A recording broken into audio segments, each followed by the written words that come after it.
Hi friends, मी Prajakta. Chat कॉर्नरच्या या नव्या एपिसोडमध्ये आपल्या सगळ्यांचं स्वागत. खरं तर छोट्या स्क्रीनवरती आपण नवनवीन कलाकारांना पाहण्याची संधी आपल्याला मिळते, त्यांचा अभिनय पाहण्याची संधी मिळते. मात्र एक राष्ट्रीय पुरस्कार विजेता कलाकार तब्बल 7 ते 8 वर्षांनंतर छोट्या स्क्रीनकडे वळलेला आहे आणि विषय देखील अत्यंत तसाच आहे. अलवार असा विषय आहे. गावाखेड्यांमध्ये हा विषय अत्यंत महत्त्वाचा मानला जातो. लहान मुलींच्या संदर्भातला हा विषय आहे. नकोशी ही जी प्रथा आहे ती अजूनही बऱ्याच ठिकाणी आपल्याला पाहायला मिळते आणि तोच विषय घेऊन आपल्याला भेटायला येतोय सध्या स्टार प्रवाहावरच्या सिरियलमध्ये उपेंद्र लिमये. उपेंद्र, तुझं खूप खूप स्वागत चॅट कॉर्नरवरती. आणि जसं की मी सुरुवातीला म्हटलं, तब्बल 7 ते 8 वर्षांचा गॅप आणि त्यानंतर टेलिव्हिजन.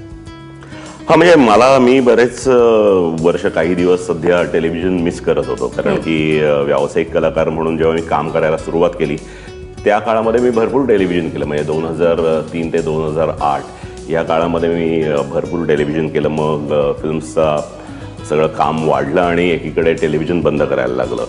पण मी मिस करत होतो, कारण की मला स्वतःला मी 10-12 वर्ष पहिली एक्सपेरिमेंटल थिएटरमध्ये काम केलं आहे. मग मी फिल्म्स करत होतो, टेलिव्हिजन करत होतो. मग फिल्म्सचा पसारा वाढल्यामुळे टेलिव्हिजन करायला जमत नव्हतं मला. पण त्या फॉर्मॅटची एक स्टोरी टेलिंगची वेगळी पद्धत आहे आणि ती एक वेगळी ब्युटी आहे जी मी खूप एन्जॉय केली होती. पण ते मी मिस करत होतो म्हणून मी चांगल्या कंटेंटच्या शोधात होतो. पण नकोशीच्या निमित्ताने एक फॅन्टॅस्टिक प्रोजेक्ट माझ्याकडे आलं. म्हणजे ज्या पद्धतीच्या फिल्म्स मी करतो त्या बघता एकूण मी ॲक्टर कमी आणि चळवळीतला माणूस जास्त वाटावा असे त्याचे विषय असतात. पुन्हा हा एक तसाच विषय महाराष्ट्रातला एका भागामध्ये 2 मुलींनंतर जर का तिसरी मुलगी झाली तर तिला नकोशी असं म्हणलं जातं, नाव ठेवलं जातं आणि तिला तसंच ट्रीट केलं जातं. तर आमच्या ह्या सिरियलची ही जी प्रोटॅगनिस्ट नायिका आहे ही ती नकोशी आहे आणि खूप चांगली मंडळी आहेत. शशी सुमितसारखं हिंदीतलं खूप मोठं नाव असलेली मंडळी पहिल्यांदा मराठीमध्ये येत आहेत. वैभव चिंचळकर एक खूप मोठं नाव, तो या सिरियलचा शो रनर आहे, डिरेक्टर आहे. आणि बाकी मग नवीन मंडळी आहेत सगळी. म्हणजे प्रसिद्धी जी प्रोटॅगनिस्ट आहे ती पहिल्यांदाच मुख्य मोठी सिरियल करते. तर एक चांगला सेटअप, चांगला कंटेंट, चांगली टीम आणि ज्याची मी वाट बघत होतो. म्हणजे डेली सोप काही अतिरेकामुळे बदनाम पण झालेला आहे. मग तो त्यातला बटबटीतपणा असेल किंवा असे ते शॉर्ट्स असतील सगळे. पण आमच्याकडे तसं काही नाही आहे. नॉट अ सिंगल स्लोमोवाला ट्रीटमेंटवाला असं काहीतरी हे चाललाय किंवा ठाक ठाक असं काहीतरी चाललंय. एक सकस उत्तम कॉन्टेंट ओरिएंटेड जर का तुम्ही टेलिव्हिजन फॉर्मॅटमध्ये जरी दिलं तर लोक त्याचं चांगल्या पद्धतीत स्वागत करतात. हा मला विश्वास नकोशीने मिळाला आणि एका टेलिव्हिजनमधल्या शोचा आपण भाग आहोत याचा आनंद डेफिनेटली खूप आहे. पण आता तू बोलताना जसं म्हणालास की तुझ्या फिल्म्स, तुझ्या सिरियल्स, तुझी नाटकं बघितली की असं वाटतं की काहीतरी एक चळवळ घेऊन तू पुढे चाललेला आहेस. तर तू हे पर्पजली करतोस की तुझ्याकडे आलेल्या गोष्टींमुळे तुला म्हणजे तू तसा निवडक आहेस, चोखंदळ? म्हणजे कसं आहे की जेव्हा व्यावसायिक अभिनेता म्हणून काम करायला सुरुवात करता तुम्ही तेव्हा तुमच्याकडे काही चॉईस नसतो. तेव्हा तुमच्या हातात फक्त असं येणारं काम उत्तम करा. म्हणजे आजपर्यंत जोगवापासून कालची अगदी येलोपर्यंतची फिल्म या टोटल 10 ते 12 फिल्म्स माझ्या नॅशनल अवॉर्ड विनिंग फिल्म्स झाल्या. गेल्या 6 वर्षातल्या 5 मराठी फिल्म्स झाल्या.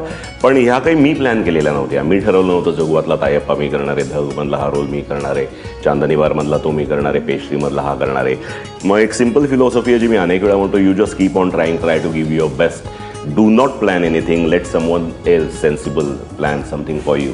याच्यावर माझा विश्वास आहे. तुम्ही चांगलं काम करत गेलात तर तुमच्याकडे चांगलं काम येत जातं.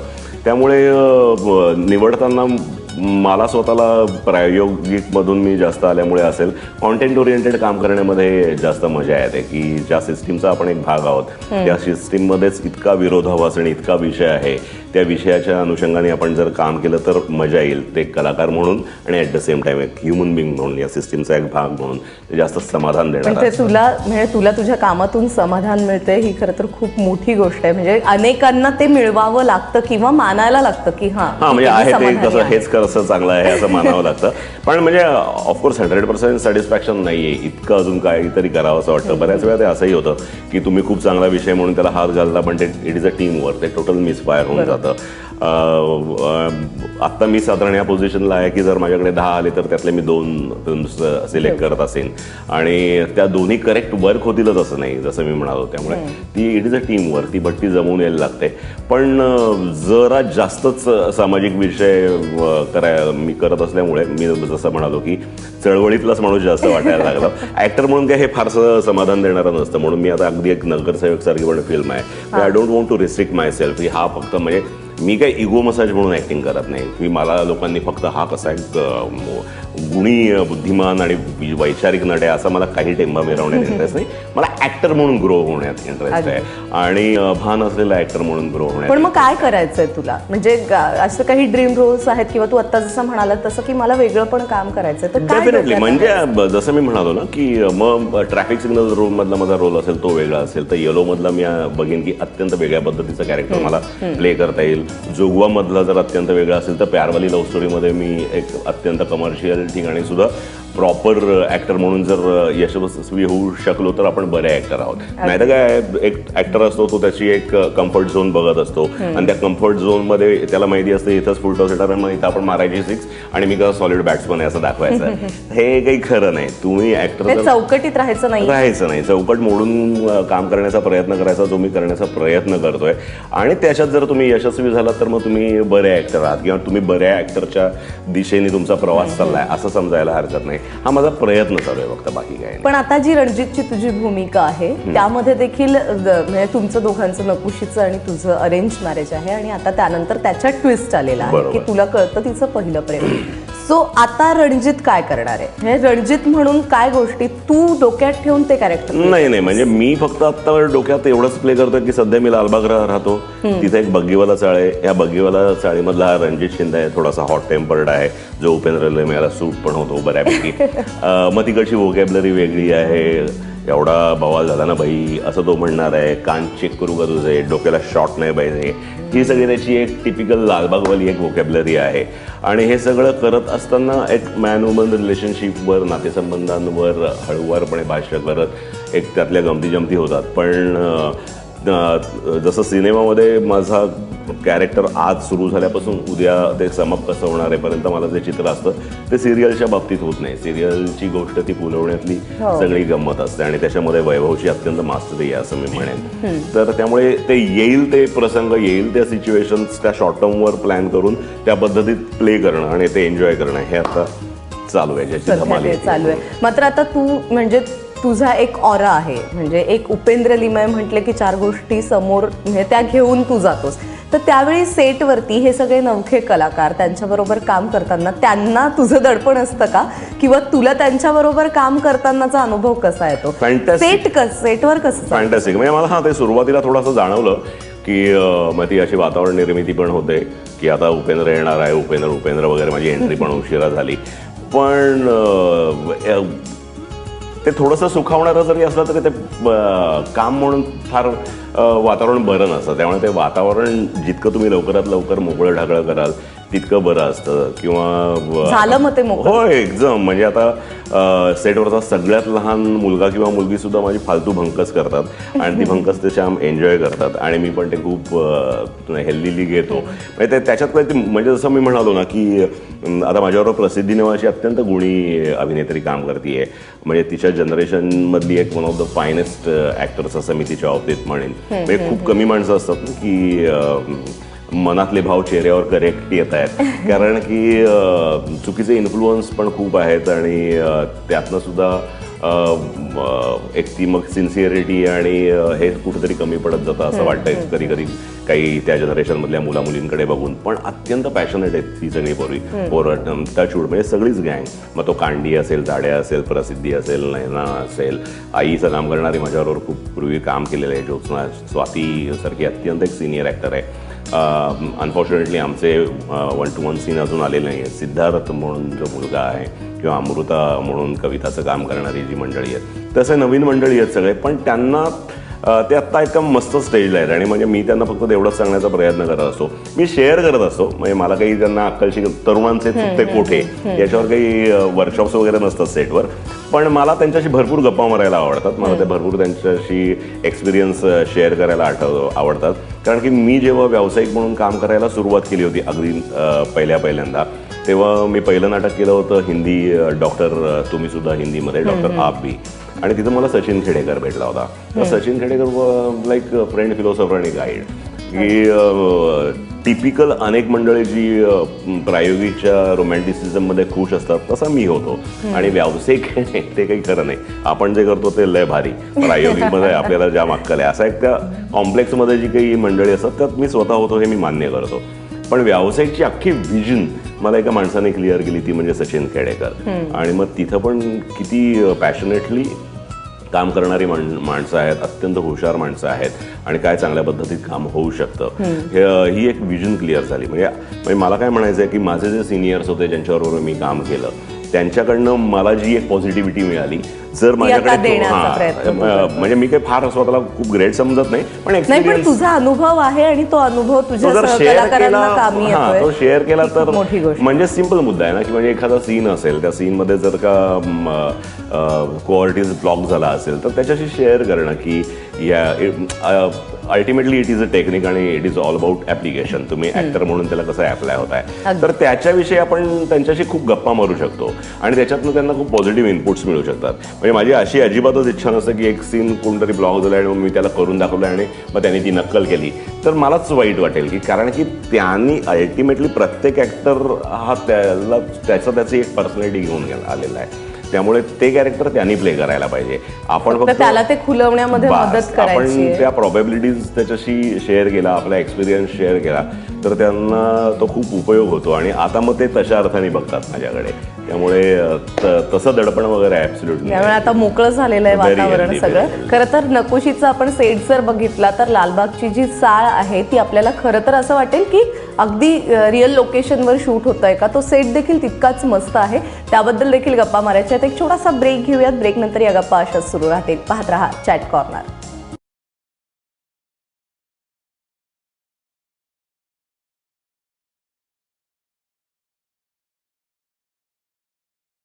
ब्रेक नंतर चॅट कॉर्नरवरती आपल्या सगळ्यांचं पुन्हा एकदा स्वागत. उपेंद्र लिमये सोबत आपण बोलतोय. उपेंद्र, नकोशीमधला रणजित असू देत किंवा तुझ्या इतरही तू आतापर्यंत जेवढ्या काय हिंदी, मराठी कुठलेही फिल्म्स केलेले आहेत त्याच्यातले तुझे कॅरेक्टर्स, तुझा आवाज जो आहे ना तो म्हणजे त्याच्या प्रेमात पडणारे लोक आहेत.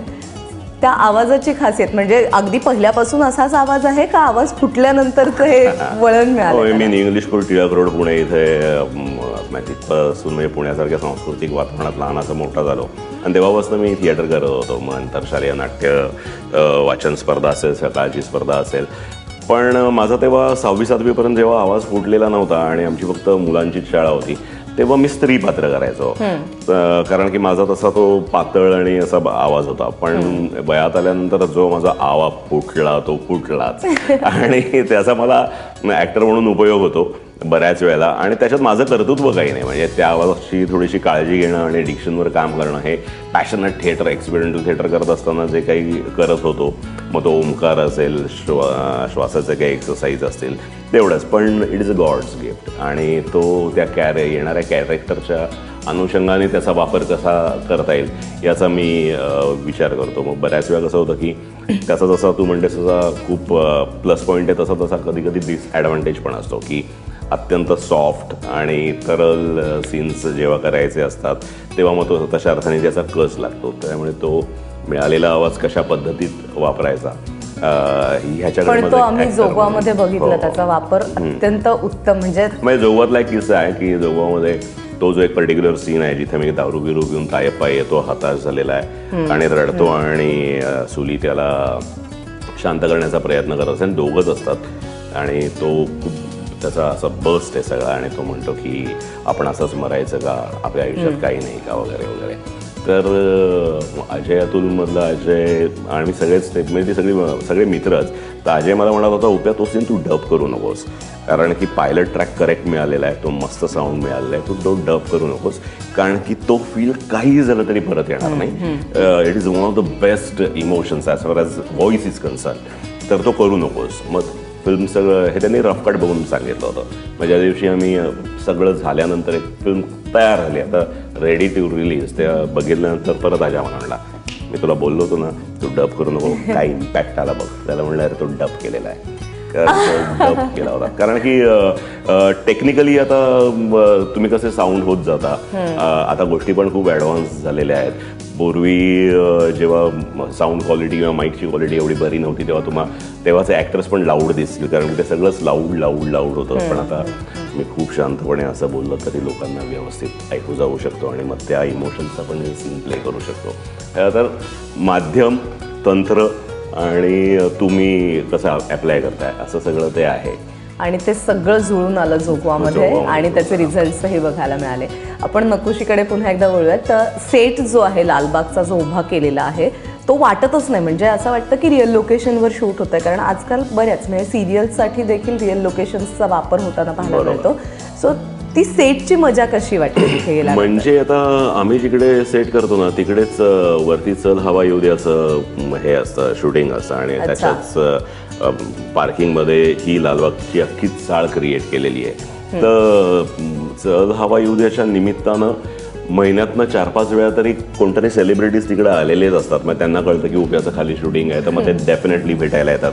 आणि आल्यानंतर पहिल्यांदा अरे काय सेट आहे, आयुष्यभर लालबागला आल्यासारखं वाटतं, अशी एक त्यांची पहिली रिॲक्शन असते. किंवा जेव्हा ऑन एअर सिरियल आली तेव्हा मला बऱ्याच जणांचे फोन आणि SMS आले की अरे दादा तू लालबागला कुठे शूट करतोयस, तुझं लोकेशन सांग ना. तर ॲक्च्युअल लालबागमधल्या कुठेतरी चाळीमध्ये शूट करतोय. तर ती त्या सेटला मिळालेली खूप मोठी कॉम्प्लिमेंट आहे असं मला वाटतं. कारण की शशी सुमितचे जे आर्ट डिरेक्टर आहेत अमित मिश्रा, त्यांनी खूप बारीक डिटेलिंगसह, मग तो डिश अँटिना बाहेर कसा असेल, कपडे वाळत घालायची दोरी कशी लटकलेली असेल, पतंग कुठं अडकलेला असतील, छोट्या छोट्या कुटीर उद्योगांचे त्या घरासमोर लागणारे बोर्ड्स कसे असतील, पासून सगळं बारीक बारीक गोष्टी, गणपतीपासून सार्वजनिक वाचनालयापर्यंत असं खूप डिटेल्ड असं त्याचं वर्किंग करून तो, त्यामुळे तुम्ही तिकडे पाऊल ठेवल्या असं वाटतं की तुम्ही लालबागच्या एका चाळीमध्ये आलेला. रणजित नंतर आता पुढे काय, कुठे बघायला मिळेल उपेंद्र? तर मी आता खूप वेगवेगळ्या इंटरेस्टिंग फिल्म्स करतो. एक क्षितिज नावाची पुन्हा एकदा माझ्या जॉनरची एक फिल्म आहे की ज्याच्यामध्ये मराठवाड्यातल्या शेतकऱ्यांचा जो एक प्रश्न आहे की 20-25 एकराचे मालक आहेत पण पाणी नाही, म्हणून विथ फॅमिली ते पश्चिम महाराष्ट्रात शिफ्ट होतात आणि ऊस तोडणी कामगार म्हणून काही महिने काम करतात आणि परत आपल्या गावी परत जातात. तर त्यातल्या एका शेतकऱ्याचं आणि त्याच्या मुलीचं अशी ती एक गोष्ट आहे की जिला शिक्षणाविषयी प्रचंड आवड आहे आणि ते ह्या प्रवासात तिचं शिक्षण तुटतं. तर ती एक बाप मुलीची खूप इंटरेस्टिंग गोष्ट आहे. क्षितिज नावाची ती फिल्म आहे, ती ऑलमोस्ट रेडी आहे. मराठीत पहिल्यांदाच रसूल पुरपुट्टी यांनी साऊंड केलेलं आहे आणि म्हणजे आम्ही हिंदी फिल्म एकत्र केलेली आहे, ट्रॅफिक सिग्नलला रसूलच होते, पण मराठीत ते पहिल्यांदा करतायत आणि त्याच्याबरोबर काम करण्याची वेगळी मजा आहे. ती टिपिकल उपेंद्र लिमे जॉनरवाली मातीतली फिल्म अशी एक आहे. आता मी खूप एक इंटरेस्टिंग फिल्म जस्ट संपवली, याचं पोस्ट चालू आहे. रघुवीर यादव, अशोक सराफ आणि मी पहिल्यांदाच एकत्र काम करतोय. Sameer Patil, poster boys fame, त्यांनी ती लिहिली आणि डिरेक्ट केलेली आहे. तर ती एक अत्यंत वेगळा ह्युमर त्याच्यातनं मराठीत बघायला मिळेल. सेंटिमेंटल नावाची ती एक फिल्म आहे. गावाकडच्या मुलांच्या कबड्डीच्या पॅशनवरची एक सूर सपाटा म्हणून एक फिल्म आहे ज्याच्यामध्ये मी काम करतोय. 7 नवीन मुलं आहेत आणि हिंदीतले गोविंद नामदेव पण त्याच्यात आहेत. ती एक इंटरेस्टिंग फिल्म आहे. एक हिंदी फिल्म आता माझं शूट चालू आहे सायमल्टेनियसली. आदित्य क्रिपलानी ज्यांनी टिकली आणि लक्ष्मी बॉम्ब नावाची एक कादंबरी इंग्लिशमध्ये लिहिली होती, त्या कादंबरीवरच ते एक फिल्म करत आहेत. त्या फिल्मचं आता माझं शूट चालू आहे. असे वेगवेगळ्या पॅरलल गोष्टी सुरू आहेत. इकडे नकुशी सुरू आहे आणि इकडे हिंदी मराठी चालू आहे. परत विठाबाई नारायणगावकरांवरची एक बायोपिक उर्मिलाने ज्याच्यात विठाबाईंचं काम केलंय, त्यातली एक महत्त्वपूर्ण व्यक्तिरेखा परत मला प्ले करायला मिळाली. फॉर्च्युनेटली खूप वेगवेगळ्या स्टाईल्सच्या फिल्म, वेगवेगळ्या भूमिकांमध्ये आणि वेगवेगळ्या काय म्हणतो आपण आयाम असलेल्या ज्या भूमिका Right, आहेत right. त्याच्यामध्ये आम्हाला उपेंद्र बघायला राईट ॲट द मिळणार सेम टाइम नगरसेवक सारखी out and out commercial साऊथच्या फिल्मचा remake वाटावा इथला मी ती पण मला काय म्हणायचं की ते पण आपण कन्व्हिन्सिंगली करू शकलो तर आपण प्रोफेशनल ऍक्टर आहोत असं. नाही आणि ते तू करूच शकशील आणि आम्ही बघणारच आहोत तुझी ती सुद्धा त्यामुळे film. ती पण आहे त्यामुळे असं तू चालू आहे. आज चॅट कॉर्नर वरती आलास आणि इतके छान गप्पा मारल्यास तुझे सगळे फ्युचर प्रोजेक्ट्स देखील आमच्यासोबत डिस्कस केलेस शेअर केलेस त्याबद्दल खूप खूप थँक्स. थँक्यू मंडळ आपलं अत्यंत आभारी आहे. तर उपेंद्र बरोबरच्या आजच्या या गप्पा इथेच आपण थांबवतोय. खरं तर खूप बोलायचं होतं मात्र पुन्हा एकदा उपेंद्र नक्कीच येईल. त्याचे हे जे फ्युचर प्रोजेक्ट्स आहेत ते जेव्हा बाहेर येतील त्या संदर्भात देखील तो गप्पा मारेलच. आज इथेच थांबतोय. बघत रहा ABP माझा.